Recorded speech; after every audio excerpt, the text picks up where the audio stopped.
becoming a personal trainer or coach is appealing to most people that really want freedom because I guess you get to do what you love doing, first of all, which makes a massive difference. I mean, most people just want to be happy in life, and generally doing something that you don't enjoy doing sucks the life clean out of you, and we know that because most of us have been stuck in a job that we'd rather not have done at some point in our lives. And generally that happens early on in our careers when we first start out.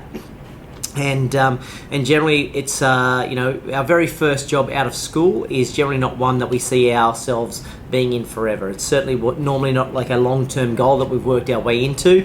It's been the first job that's either popped up or it allows us to bring in a little bit of income and some money to come in while we're either still at school, at uni, or something like that. Now, sometimes we get trapped in that where we're doing part-time and then maybe a full-time role comes up just at the right time. We then choose to take that full-time role. So now we're still in an industry or doing something that we'd rather not be doing, but you know what? It's full-time money coming in, so it meets a certain need that we have at the time. And then we might think about getting out of it again because we're stuck in this whole 9 to 5 and we're doing a job we don't really like, and especially if it's not our passion, we're working with other people that may not be their passion as well. So overall, the environment's pretty negative. And so that's when we start thinking about making a change. But if you're quite good at what you do and you've got good work ethic and you do take pride still in doing a good job, often you get offered a promotion right at the wrong time or right at the right time, which is generally why we stay in that job again. And next minute we've worked our way up into a management role or we're working our way up the corporate ladder, so to speak. And it's not until we really get to a point where we start thinking, you know what, how did I end up here, that we start to make some changes. And we look at, well, I'm stuck in this 9 to 5 and often there'll be bigger hours involved because when we work our way up into some sort of management role, it comes with more responsibility. So all of a sudden, instead of 9 to 5, it's now, almost 7:30. Maybe you're driving as well, 7:30 until 6 or 6:30, and you're thinking, well, I've hardly got any life left.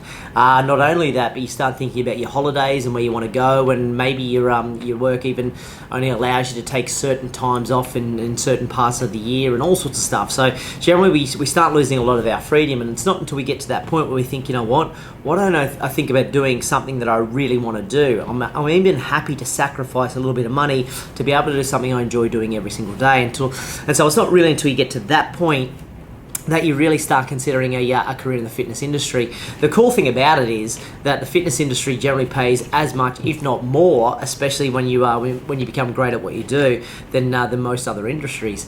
So the interesting thing is that until you sort of get to that point where you've become a personal trainer, you've now developed your skill sets, and now you've actually got started in a health club or a gym, you'll actually find that you get some freedom back into your life. Now, the reason being is because most trainers and coaches get to choose, I guess, their own hours to a degree. Of course, we've got the busier times and the quieter times in a gym, but if you choose that if you want to sleep in on a certain morning per week, or you only want to start at a certain time, then you've got the flexibility to be able to do that. You're not necessarily told by someone.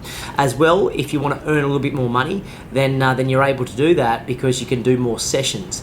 By doing more sessions, you get paid for what you actually do, as opposed to most other jobs. You get an hourly rate, and whatever you get done in those hours, regardless of how hard you work or how little you do as well, you probably get paid the same rate.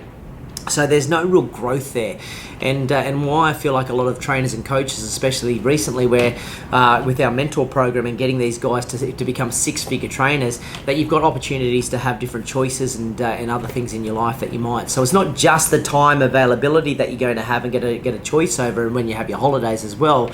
It's about choosing your income and working harder to produce more income, or working a little less hours sometimes to forego some income, but to have a lot more freedom and flexibility with your time and spending time with family and friends and going places and experiences and all those kind of things. So I guess that's where I see the real flexibility and the freedom of the fitness industry and what it allows you to do as a trainer and coach. And if you add on the extra element of being an online coach, of being able to do it almost anywhere in the world, it really creates a lot of freedom in a lot of people's lives.